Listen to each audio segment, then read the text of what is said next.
America. I'm Erick Erickson. These are the 4 things you need to know today, December 2nd, before you get home. Juan Orlando Hernandez flooded the United States with cocaine for a decade. He was complicit in the deaths of a massive number of Americans and others globally as he pushed cocaine, other narcotics, and guns around the world for his allies. He worked with narco-terrorists globally, particularly in Central America, to expand a regime that made him a lot of money and killed a lot of Americans. He's now free today because President Donald Trump has pardoned Juan Orlando Hernandez, the former president of Honduras. It makes absolutely no sense why he pardoned this man. It appears to be influence operation for Honduran elections. It makes no sense to do it as the president ramps up efforts against Maduro in Venezuela, claiming he's a leader of a cartel of narco-terrorists. Hernandez predated Maduro and, if anything, inspired Maduro. And yet today, the man who has a lot of American blood on his hands for the drugs and guns that he trafficked around the world is free, thanks to Donald Trump. And we have no idea why it happened. In fact, it was Donald Trump's first administration that led to the prosecution of Hernandez. It's just baffling.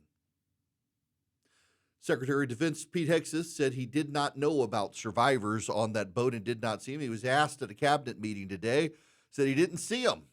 He wanted the ship sunk. That appears to be where this thing is headed as Congress ramps up questions both on the House and Senate side. A number of Republicans demanding answers and inquiry. They want to talk to members of the military who were involved. They'll do so behind closed doors. The White House circling the wagons around Hegseth here, and this echoes what 5 officials said anonymously to the New York Times, that Hegseth wasn't actually involved in the second strike. It was an admiral in charge of the SEALs who did it, and he did it to sink the ship, arguing that if the ship continued to float, other narco-terrorists could have taken the ship back, recovered the cargo. They wanted the cargo sunk. Relatedly, President Trump is saying he wants an escalation in the sinking of the boats in the Caribbean and the Pacific that he says are being used by narco-terrorists to funnel drugs into the United States and kill American citizens.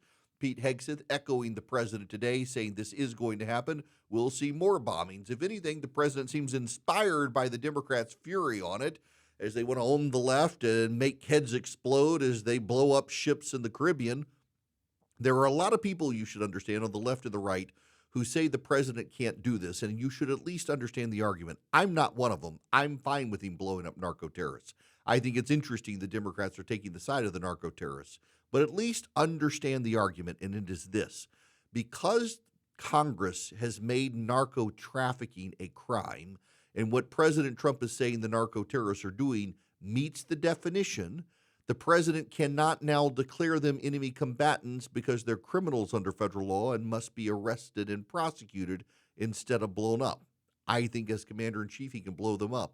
But you should know it actually is a very credible argument. Even if you don't like it, it's a credible argument that all the president has done has taken narco-trafficking and said this is terrorism, when federal law has already defined it as a crime, not an act of terrorism. It's a valid argument, even if you or I disagree, and it's going to be debated for a while. Lastly, federal authorities have announced they intend to do targeted immigration enforcement in Minnesota. Surprise! They're going to focus on Somali immigrants. The president today in the cabinet said a lot of things about Somali immigrants, none of them very good. And in fact, one of the things that has to be grappled with is Somali immigrants, both in the South in areas like Houston and in Minnesota, they are not really interested in assimilation. Some are, but the default is to not assimilate into American society, but to remain distinctive while also benefiting from the American social safety net and our welfare regime. In fact, there's a growing pattern within the Somali immigrant community to abuse the welfare benefits, knowing that the white woke progressives in charge aren't going to say anything lest they be accused of racism, which God forbid they're ever accused of. They just like to accuse other people of it. It's consuming American resources. It's consuming a lot of taxpayer resources, and a lot of that money is being funneled back to Somalia, in some cases, to funnel and support terrorism. So the president announcing a crackdown in Minnesota, this entire story has enraged Minnesotans across the political spectrum. Good luck to Tim Walz if he tries to defy the president and ICE as they come in looking for illegal immigrants from Somalia and others to be deported back to Somalia. By the way, separately, there is an ongoing federal investigation into the Somali grift and abuse of the welfare rolls in Minnesota. They're continuing to say more indictments are coming, so stay tuned for that. These are the 4 things you need to know this afternoon. I'm Erick Erickson. Please stay informed, stay engaged, and above all else, please keep the faith.